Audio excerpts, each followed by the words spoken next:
ایک اپنی عوام کو دکھا سکیں کہ سیز فائر ہماری جیت ہے. بالکل درست. تو یہ جو ریٹرک ہے کئی بار وہ لیڈرز اتنے آگے لے جاتے ہیں کہ سیز فائر کو نقصان پہنچتا ہے، اور یہی ہم دیکھ رہے ہیں.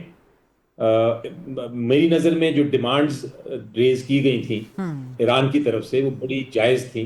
اور وہ مطالبات جو تھے ان کے وہ ماننے چاہیے تھے یونائٹڈ اسٹیٹس کو.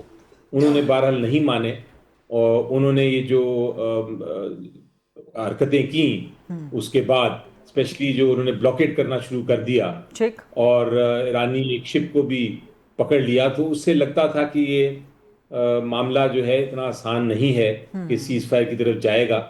پاکستان کی حکمت عملی بہت درست ہے.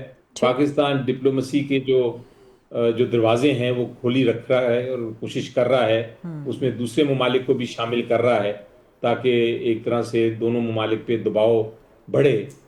لیکن اس وقت لگتا یہی ہے کہ دونوں طرف سے کوئی نہ کوئی غلطی ہو سکتی ہے جس کی وجہ سے سیز فائر ختم ہو. ہماری خواہش تو یہ ہے، اور پاکستان کی یہ ایک اہم پاکستان کے لیے یہ سیز فائر ہوگا، کیونکہ ہم چاہتے ہیں کہ ہمارا جو خطے میں آلریڈی ہماری افغانستان ہے، ایک طرف ہندوستان ہے، ہم چاہتے ہیں کہ اس خطے میں کسی قسم کا ایسا ماحول نہ بنے کہ ہمیں بھی انوالو ہونا پڑے اپنی افغانستان کی طرف سے یا ہندوستان کی طرف سے. تو یہ ایک بڑا ضروری ہے ہمارے لیے اس خطے میں پرامن ہو، سارا سیز فائر ہو. اور یہ میں دیکھتا ہوں کہ یہ اس وقت بڑا ایک صورتحال نازک موڈ پہ آ گئی ہے. بہت اہم جواب ہے سینٹر بیرسٹر علی ظفر صاحب کا. یہی پوائنٹ لے کے میں آپ کی طرف آؤں گی. جنرل طارق رشید صاحب، ایران اور امریکہ مذاکرات کے زیادہ قریب آ گئے ہیں یا جنگ کے زیادہ قریب آ گئے ہیں، خاص طور پہ ایک ایسے وقت میں کہ جب امریکی صدر چین کا دورہ کرنے جا رہے ہیں؟ تو آپ کیا سمجھتے ہیں کہ چینی صدر سے ملاقات کے بعد ہی کوئی مذاکرات کی طرف بریک تھرو ہو سکتا ہے، اسی مئی کے مہینے میں کچھ ہو سکتا ہے، یا یہ ابھی طوالت اختیار کر سکتا ہے ایران امریکہ؟ دیکھیے، اس ایگزیکٹ ٹاپک پہ آنے سے پہلے جو بات چیت آپ نے کی اس میں تھوڑا سا ایڈ کرنا چاہوں گا کہ ایران نے جو ڈیمانڈز دی وہ بالکل ٹرانسپیرنٹ نہیں تھی. اچھا. ہاں دیکھیں، وہ یہ کہہ رہے ہیں کہ ابھی آپ ہم اسٹیٹ آف ہرمز کھول دیتے ہیں، آپ بلاکیٹ ہٹائیں اور نیوکلیر پہ بعد میں بات کر لیں گے. But the nuclear is the main issue. ٹھیک. آج تک جتنی جنگیں ایران کے ساتھ ہوئی وہ صرف نیوکلیر ایشو پہ ہوئی ہیں. لیکن اب تو اسٹریٹ آف ہرمز ایک نیا چیز ڈیولپ ہو گئی. وہ تو دیکھیں نا، وہ تو بائی پروڈکٹ ہے، وہ تو نہ جے سی پی او میں تھا، نہ پچھلی جون کے 10 دن کے کانفلکٹ میں تھا. تب تک تو اسٹریٹ آف ہرمز کا معاملہ بھی نہیں تھا. اب یہ ہے، تو اب اسٹریٹ آف ہرمز کا معاملہ اب سامنے آیا ہے، اور ملٹری سے زیادہ اکنامک سٹیک بڑھ گئی ہیں. نہ صرف ایران کی عوام، امریکہ کی عوام، پوری دنیا اس سے افیکٹ ہو گئی ہے، اور اکنامکلی پوری دنیا اس سے دو چار ہے. امریکہ میں $5 کے قریب پہنچ گیا پیٹرول، گیس جس کو وہ گیس کہتے ہیں وہاں پہ، اور وہاں پہ چیخیں اٹھ گئی ہیں عوام کی. اٹھ گئی ہیں. اور یہ اس پیٹ ہیکسٹ سے پوچھا گیا کہ آپ کو پتا ہے جنگ سے پہلے کیا قیمت تھی اس کی آئل کی؟ اس کو پتہ ہی نہیں تھا. اس کو بتایا اس سینیٹر نے کہ بھئی $74 تھی. اس نے کہا آج بیرل کی بات کر رہا ہوں. بیرل کی. ٹھیک. تو پھر اس نے کہا کہ آج کتنی ہے؟ اس نے کہا گیس، اس نے کہا آج $120 کے قریب ہے. آپ کو پتہ ہونا چاہیے. 125 کے اوپر چلا گیا. تو اب 125 کی مطلب آپ خبر سن رہے ہیں. اب دیکھیں دونوں نیریٹو بلڈ کر رہے ہیں. مطلب اپنے عوام کو خاطر میں نہیں لا رہے، اور ایک نیریٹو، سپیریئر نیریٹو بلڈ کر رہے ہیں کہ we are going to be the winner, اور ہماری ٹرمز پہ یہ ہوا ہے. تو آپ دیکھیں یہ سیز فائر کے نام کا سیز فائر ہے. اسے نیریٹو سے بھی آگے بڑھ گئے نا. اب یو اے ای پہ حملے شروع ہو گئے دوبارہ. دیکھیں اب یہ دیکھیں یو اے ای پہ حملے کا دیکھیں کیا مطلب، کیا سے مطلب. اچھا ایران، وہ یو اے کہہ رہا ہے کہ ایران نے ہم پہ فائر کیے. ایران کہہ رہا ہے میں نے نہیں کیے. اچھا ایران کہہ رہا ہے کہ ہم نے یو ایس کے شپس پہ اسالٹ بولٹ سے اٹیک کیا ہے. امریکہ کہہ رہا ہے کوئی نہیں کیا. تو یہ دیکھیں عجیب کنفیوژن ہے ایک، اور کوئی اون نہیں کر رہا. یہ فاگ آف وار ہے. تو میں فاگ آف وار ہے یہ، اور نیریٹو بلڈنگ ہو رہی ہے.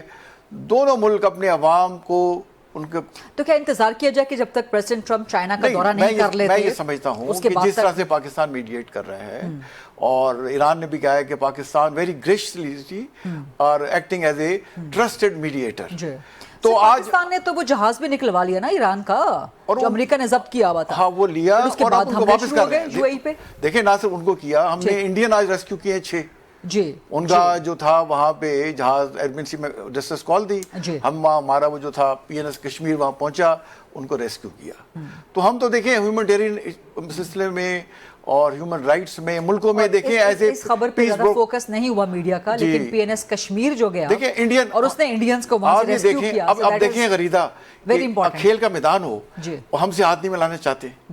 اچھا جب خود ڈوب رہے ہیں تو آوازیں دے رہے ہیں اور کون پہنچ رہا ہے؟ پاکستانی پہنچ رہے ہیں. ذلت بہت ہے کہ 9-10 میں ہی آ رہا ہے، ان کے لیے بڑی ہے ذلت. یہ تاریخ جب بھی آئے گی نا تو ان کے لیے کافی ہے. اب دیکھیں اس میں کیا کہہ رہے ہیں ان کے جو جنرلز کہہ رہے ہیں کہ بھائی جو پاکستانی جو فوج ہے وہ، بس میں کنکلوڈ کرتا ہوں، پاکستانی فوج جو ہے وہ چائنیز اکوپمنٹ چائنا سے بہتر استعمال کرتی ہے، اور اگر ہمارے پاس چوائس ہو تو ہمیں بجائے چائنا کے سے لڑنا چاہیے، پاکستان سے نہیں لڑنا چاہیے، because they are very good fighter. Last comments دے رہا ہوں کہ دیکھیں عباس راکچی صاحب چائنا چلے گئے، ان کی تصویر دیکھی that he was flying to Beijing. تو میرا خیال ہے جب چائنا جائیں گے، پاکستان نے پوری طرح چائنا کو کانفیڈنس میں لیا ہوا ہے، بیٹر سینس ول پریویل. تو میں سوال کر رہی ہوں نا بار بار کہ امریکن پریزیڈنٹ نے بھی چائنا جانا، but allow me to go include senator Abid شلی صاحب کافی دیر سے وہ خاموش سن رہے ہیں. سر آپ کا ٹیک اس پہ کیا ہے کہ جو یو اے ای پہ حملے ہیں کیا وہ سیز فائر کو مزید خطرے میں ڈال دیا ہے؟ ایران امریکہ مذاکرات کے زیادہ قریب ہو گئے ہیں یا جنگ کے زیادہ قریب ہو گئے ہیں؟ جی سب سے پہلے تو غریدہ جو آج کے پی کے اندر ایک دہشت گردی کا واقعہ ہوا جس میں شیخ الحدیث حضرت مولانا ادریس ترنگزئی صاحب کی شہادت ہوئی، اور بھی کئی اموات واقع ہوئی جس سے پوری قوم رنجیدہ ہے. اور اس جو پاکستان ایک کروشل حالات میں ایک ایز اے میڈیٹر اپنا رول پلے کر رہا ہے پیس ٹاک کے لیے، تو اور اوپر سے طالبان کی طرف سے جو نئی ایک موو کی گئی ہے اس گھڑی کے اندر، تو پوری پاکستانی قوم اس پر دکھی اور رنجیدہ ہے کہ بڑی ویلیوبل جو لائفز ہے پاکستان کے لوگوں کی وہ گزری. تو اس پہ جتنا افسوس کیا جائے کم ہے، اور اس کی ہم پرزور مذمت کرتے ہیں. اور آج پھر اس عزم کو دہراتے ہیں کہ پورا پاکستان اپنی آرم فورسز کے شانہ بشانہ کھڑا ہے، اور انشاءاللہ تعالیٰ اس ناسور کو جو دہشت گردی کا رچ بس گیا ہے ہمارے جڑوں میں، تو انشاءاللہ تعالیٰ اس ناسور کو آخری اس کا جو دانہ ہے اس کو بھی انشاءاللہ تعالیٰ زمین بوس کریں گے اللہ کے فضل سے. جب بات رہی یہ جن صاحب نے بھی کی، بیرسٹر صاحب نے بھی کی، دیکھیں جو ابھی کئی ممالک ایسے ہیں جو ایک نیا بلاک جو مجھے نظر آتا ہے بننے جا رہا ہے اور بنتا نظر بھی آ رہا ہے، اور ظاہر ہے ایک دوسرے پوائنٹ آف ویو سے دیکھے کرنسی وار بھی ہے ان بٹوین ٹو جو سپر پاورز ہیں ان کے درمیان بھی ہے. رشیا کے اسٹیک ہیں، چائنا کے اسٹیک ہیں، یو ایس اے کے اپنے اس ریجن کے اندر اسٹیک ہیں، اور اسرائیل جو شرارت کی ہر کوئی چیز نہیں چھوڑتا، وار نہیں چھوڑتا، اور یہ تمام وہ چاہتا ہے کہ اس خطے کو آگ کی لپیٹ میں لپیٹے، اور اس کی بینیفیشری ظاہر آبویسلی ایک اسرائیلی کو ہوگی. بدقسمتی اس پہ مسلم ریاستیں آپس میں کنفرنٹیشن کی ایک گفتگو صورتحال میں ہے، جیسے یو اے ای نے ریسنٹلی اپنی جو وڈرال کی او آئی سی سے اپنی ممبرشپ کو انہوں نے ہٹایا. اس کے علاوہ اور بھی آن گوئنگ جو کرائسز ہیں گلف ایریا کے اندر، تو وہ بھی پاکستان کے لیے بڑی تشویش کا باعث ہے، کیونکہ آفٹر آل اس کے اثرات پاکستان کی قوم اور اس کی معیشت کے اوپر اثر انداز ہوں گے. اس کو ہم کبھی بھی نظر انداز نہیں کر سکتے. جو میری اپنی پوائنٹ آف ویو ہے کہ جی یہ جو ابھی ڈائلاگ تو ایک سائڈ پہ ایک ہم نئی وار کی طرف جو جاتا مجھے خطہ نظر آ رہا ہے، اور وہ نئی جنگ یا نئی لہر، جنگ کی نئی لہر کو لینی، لیکن اس کے اندر اور بھی اس کے اندر اور بھی معاملات بڑے ہیں. دیکھیں امریکہ نے چیلنج کیا کہ جی ہم جہاز یہاں سے گزاریں گے، ایران نے کہا کہ نہیں گزرنے دیں گے، وہ کہتے فائر کیے، وہ کہتے فائر نہیں کیے، وہ کہتے جہاز اڑا، وہ کہتے نہیں اڑا. دیکھیں کافی مس پرسیپشن پائی جاتی ہیں. تو میں سمجھتا ہوں کہ پاکستان ایک اپنا خطے میں ایک نئی طاقت بن کر، بلکہ پوری دنیا کے اندر پاکستان کا جو مقام حاصل ہے، میں اس کا کریڈٹ ہمارے جو فیلڈ مارشل ہیں عاصم منیر صاحب ان کو، وزیر اعظم شہباز شریف صاحب کو، اسحاق ڈار صاحب کو، اور پوری پاکستانی قوم کو اس لیے دوں گا کہ چاہے مہنگائی کا طوفان ہے وہ اپنی صفوں میں متحد کھڑے ہیں اور اپنی آرم فورسز کے ساتھ اور حکومت کے شانہ بشانہ کھڑے ہیں، اور یہ سب سے بڑی ان کی قربانی ہے کہ ان کرائسس میں بھی غریدہ کہ وہ اپنا پیٹ پہ پتھر ہی باندھ سکتے ہیں، اور وہ وزیر اعظم صاحب نے تو دل پہ پتھر رکھ لیا تھا لیکن اب پیٹ پہ پتھر باندھنے کی بات بھی کر رہے ہیں. اتنا تو سر آپ نے تسلیم کیا کہ مہنگائی کا طوفان ہے، اس میں کوئی اس پہ میں نے آگے چل کے بات کر رہی تھی لیکن آپ نے خود ہی چھیڑ دیا. ایم کو کی جنت میں رہے گا جو کہے گا کہ بھی میں آنکھیں بند کر لوں، یہ نہیں ہے. قوم پریشانی میں ہے، اور دیکھیں اس میں ہماری جو ایکسپورٹس ہیں اس کے اوپر بڑا ضرب کاری ہوئی ہے. فرنس آئل سے ہم بجلی پیدا کرتے ہیں 60%، اس کی جو ہم منگواتے ہیں امپورٹ کرتے ہیں، پھر اس کے بعد جو بجلی کی قیمتیں بڑھتی جا رہی ہیں انڈسٹری کے اوپر، پاکستان کے اوپر آپ دیکھیں کہ اوور آل اس کے اثرات پاکستان بھی ڈائریکٹلی انڈائریکٹلی اس کا شکار ہے. تو لیکن جو بات جنرل صاحب نے بھی کی، میں اس کو اب آپ نے یہ والی گفتگو ایسی چھیڑ دی ہے جو سینٹر بریسل صاحب اس پہ بہت بات کرنا چاہیں گے. ہم سارے پاکستانی ہیں، ہمارا دل پاکستان کی عوام کے ساتھ دھڑکتا ہے، وزیر اعظم کا بھی دھڑکتا ہے. وہ خوشی سے تو نہیں یہ کام کرتے، لیکن جو آن گوئنگ کرائسس ہیں، جو معاملات ہیں، جو کئی زنجیریں وفاق کے اندر جکڑی ہوئی ہیں، لیکن صرف حکومت کا تو یہی فرض نہیں ہوتا کہ وہ صرف مرہم رکھنے کے بجائے ایسی سرجری کرے. ہم صرف ایک میک شفٹ یا کاسمیٹک قسم کے پروسیجرز کی طرف چلے جاتے ہیں. نہیں، اس پہ کاسمیٹک نہیں، میں نہیں سمجھتا سسٹم کی آج تک اصلاح ہی نہیں ہوئی ہے. نہیں آپ دیکھیں، نہیں دیکھیں کہ سسٹم برداشت کر سکے. آپ دیکھیں میری سنی دنیا کے اندر ہو گیا. آپ یورپ میں چلے جائیں، لوگوں کا جینا دوبر ہو گیا. لوگ سڑکوں پہ نکل آئے. یورپ جیسے ممالک جو دنیا کو قرضے دیتے تھے اور دنیا کو رول کرتے رہے ہیں، وہ گیس کی پرائسز افورڈ نہیں کر سکتے. انگلینڈ میں بہت مسئلہ ہوتا ہے، انگلینڈ کا لے لیں، یو ایس سے جدھر بھی چلے جائیں. تو یہ آپ چیزوں سے ہٹ جائیں گے. حالانکہ وہ پورا نیٹ ورک ان کا ٹیکس پیئر ہے، یو کے کا، اس کا کوئی ٹیکس سے بچنے کا نظام نہیں. لیکن وہاں پر معاملات اتنے گڑبڑ ہو گئے، لوگ افورڈ نہیں کر سکتے. انٹرنیشنل جو کرائسس ہیں پیٹرول کے، گیس کے. اب یہ تو آپ ایران جنگ کا بات کر رہے ہیں، ایران جنگ کا بہانہ بنا رہے ہیں نا. جو کورونا والی جنگ تھی اس میں جب عمران خان وزیر اعظم تھے تو بھی انہوں نے معیشت کو سنبھال کے دکھایا تھا نا. یہ کہنا ہے پی ٹی آئی کا. اگر آپ اجازت دیں تو ایک بریک لے لیں. آپ 200 مرتبہ بریک لیں، مجھے تو کوئی اعتراض نہیں. میں آپ کے جواب کے مکمل ہونے کا انتظار کر رہی تھی، کیونکہ جتنی باتیں آپ نے چھیڑ دی ہیں نا، اس پہ سینٹر صاحب نے بھی بڑی بات کرنی ہے اور جنرل صاحب نے بھی بڑی بات کرنی ہے. لیکن ایک بریک لیتے ہیں جی. لائیو پروگرام میں واپس آتے ہیں. سینٹر عابد صاحب، سینٹر علی ظفر صاحب اور چند طالب علم صاحب موجود ہیں. Stay with us. جی welcome back after the break. Domestic politics کے حوالے سے، ڈومیسٹک سچویشن کے حوالے سے بات تو کرنی ہی ہے کیونکہ بجٹ آنے والا ہے اور عابد چوہلی صاحب نے خود ہی حکومت کی کارکردگی کا معاملہ چھیڑ دیا. تو over to you senator barrister Ali Zafar صاحب. کیا جسٹیفائڈ ہے حکومت کا یہ کہنا کہ اتنی بڑی جنگ ہے، پوری دنیا اس کی لپیٹ میں ہے، بڑے بڑے ملک اس کی لپیٹ میں ہیں، وہاں کی عوام تنگ آئی ہوئی ہے، تو پھر پاکستان اور کیا پدی اور کیا پدی کا شوربہ، ہم تو پھر کسی کھاتے میں نہیں آتے. تو یہ برنٹ تو ہمیں پھر فیس کرنا پڑے گا. لیکن اس کے ساتھ ساتھ اپوزیشن کہاں کھوئی اور سوئی ہوئی ہے سر؟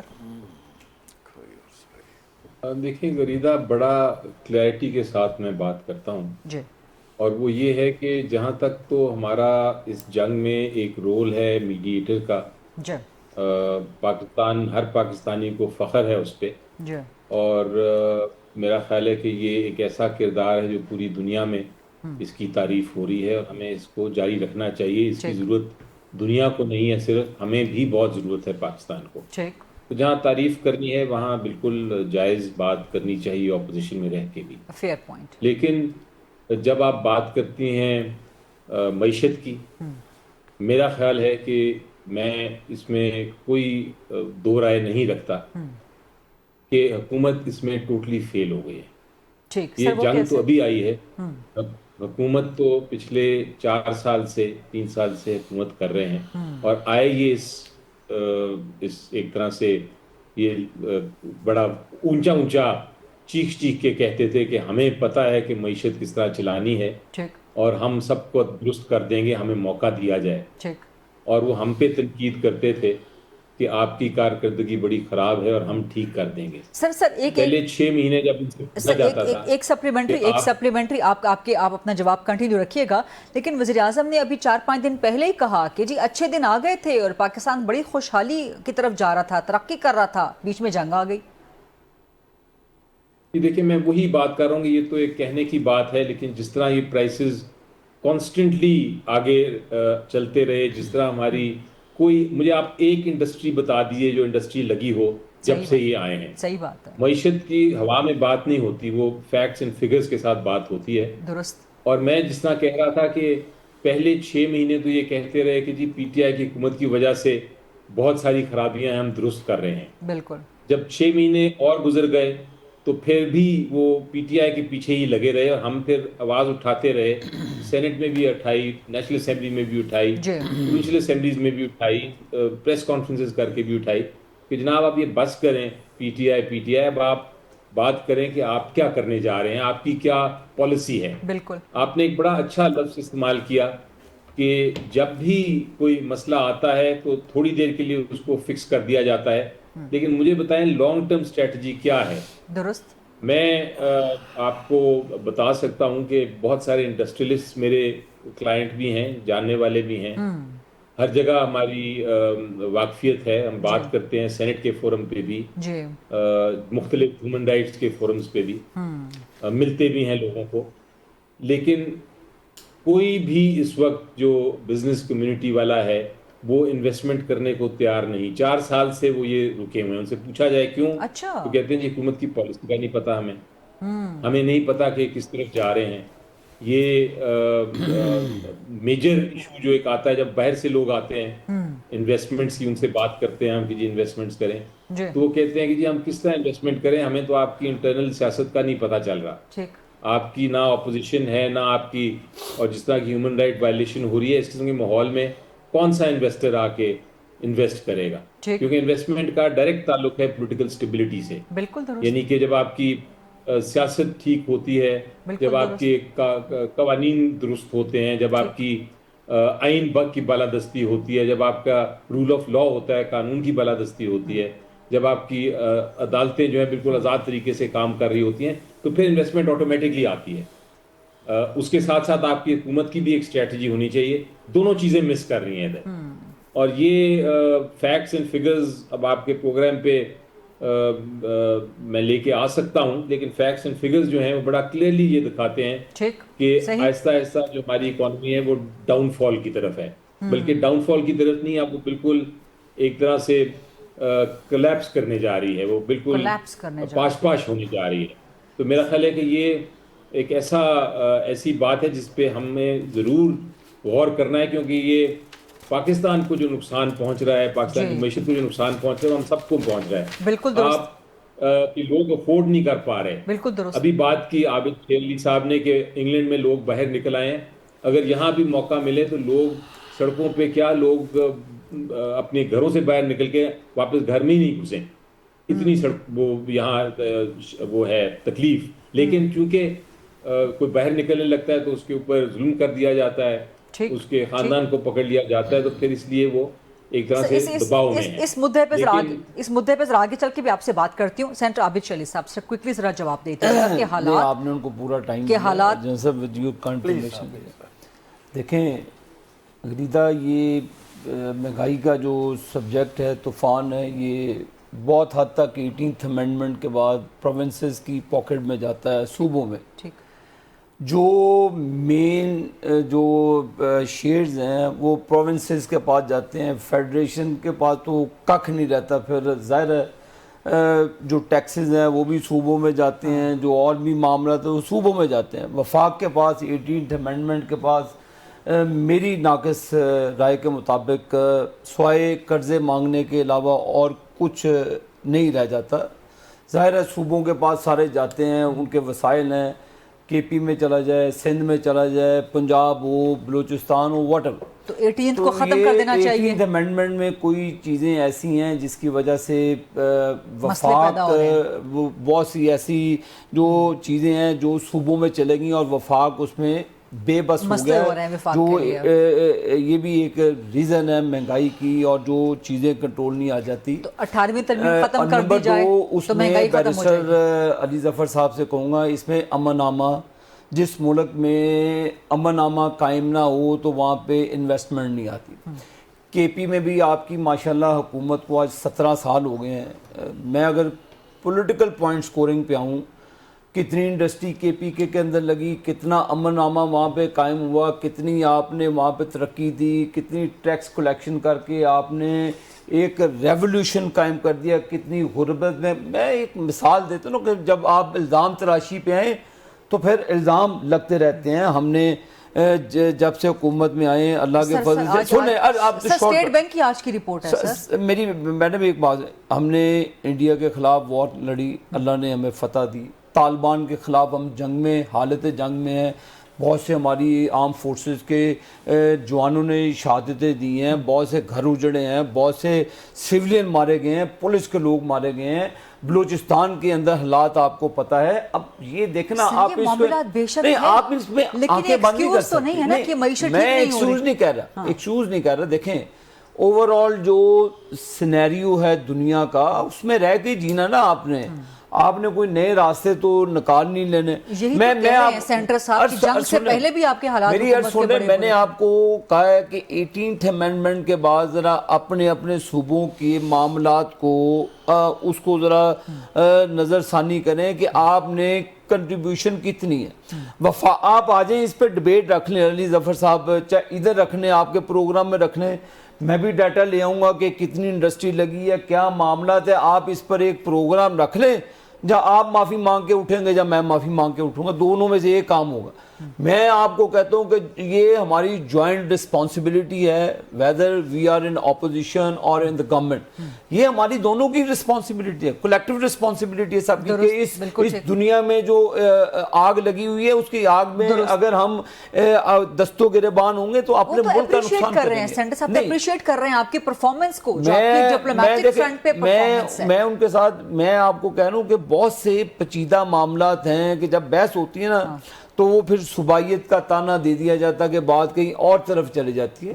تو میرا خیال ہے کہ بہت سے ایسے حل طلب چیزیں ہیں جو ہمیں بیٹھ کے ٹیبل ٹاک کے ذریعے پروونسز کے ساتھ وفاق کو بیٹھ کر معاملات کو حل کرنا چاہیے. ادروائز تو پھر اس طرح ڈرین ہوتی رہے گی آپ کی جو پبلک ویلتھ ہے, معاملات اسی طرح ایک دوسرے پہ الزام لگاتے رہیں گے. آج میں نہیں ہوں, کل کوئی اور آ جائے گا, کوئی اور آئے گا, وہ اپنے پچھلوں کو, آنے والوں کو گالیاں دے گا, کوئی پچھلوں کو.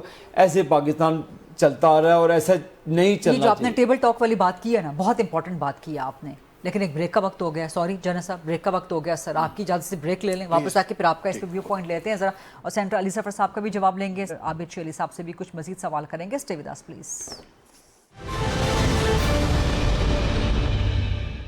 Welcome back after the break. جناب طارق رشید صاحب, ڈیبیٹ تھوڑی سی ڈائیورٹ ہو گئی ہے, لیکن میں آپ کا بھی اس پہ ویو پوائنٹ لینا چاہ رہی ہوں کہ آئی ایم ایف نے بھی کہہ دیا ہے, اس نے دنیا کی پروجیکشن کی, اکنامک پروجیکشن, کہ اگر 2027 تک, اس وقت ہم 2026 میں رہ رہے ہیں, کہ اگلے سال تک اگر ایران جنگ کا تنازع چلا گیا تو پوری دنیا کی معیشت کا بھٹا بیٹھ جائے گا.